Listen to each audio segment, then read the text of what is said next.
Kelak para penghuni neraka akan sangat menyesali perbuatan-perbuatan maksiat yang pernah dilakukan ketika hidup di dunia. Mereka lantas akan memohon kepada Allah Subhanahu wa Ta'ala agar dikeluarkan dari neraka karena begitu berat siksanya. Tapi Allah Subhanahu wa Ta'ala tak memperdulikan apa yang menjadi permohonan mereka. Keterangan bahwa para penghuni neraka akan meminta agar dikeluarkan dari neraka terdapat dalam Al-Quran, tepatnya pada surat Al-Mu'minun ayat 106-108. Ya Tuhan kami telah dikuasai oleh kejahatan kami, dan adalah kami orang-orang yang sesat.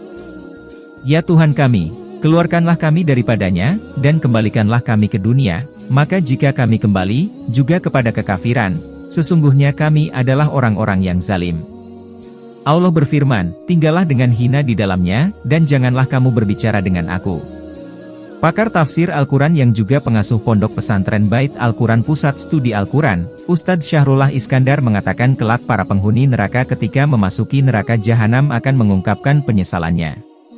Mereka merasa menyesal karena perbuatan dosa yang pernah dilakukannya semasa hidup di dunia. Para penghuni neraka menyadari bahwa mereka mendapat siksa neraka karena telah mengikuti hawa nafsu saat di dunia, membiarkan keinginan dunia menguasai diri. Mereka menyesal karena telah mengutamakan dunia dibanding ukhrawi. Sehingga karena itu mereka gampang berbuat dosa. Mereka pun mengakui bahwa mereka telah tergolong orang-orang yang tersesat. Mereka memohon kepada Allah Subhanahu wa Ta'ala agar dapat dikeluarkan, dibebaskan dari neraka jahanam. Mereka meminta supaya kembali ke kehidupan dunia. Padahal itu mustahil. Setelah orang meninggalkan kehidupan dunia, tidak akan balik lagi. Jadi kalau sudah di akhirat kelak tidak akan mungkin balik ke dunia. Tapi orang-orang yang masuk neraka angan-angannya itu masih memenuhi dirinya, sehingga dia memohon untuk dikembalikan ke kehidupan dunia. Karena mereka sudah lihat situasinya di neraka ternyata seperti itu. Sehingga mereka berjanji kalau dikembalikan ke dunia akan berbuat baik, jelas Ustadz Syahrullah Iskandar saat mengisi pengajian kitab Min Wahil Quran karya Syekh Yasin Muhammad Yahya di Masjid Bait Al-Quran Pusat Studi Al-Quran beberapa hari lalu.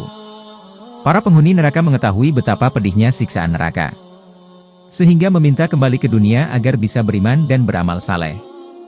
Lalu Allah Subhanahu wa Ta'ala merespons permohonan para penghuni neraka dengan menegaskan pada mereka tetap tinggal di neraka dalam kehinaan.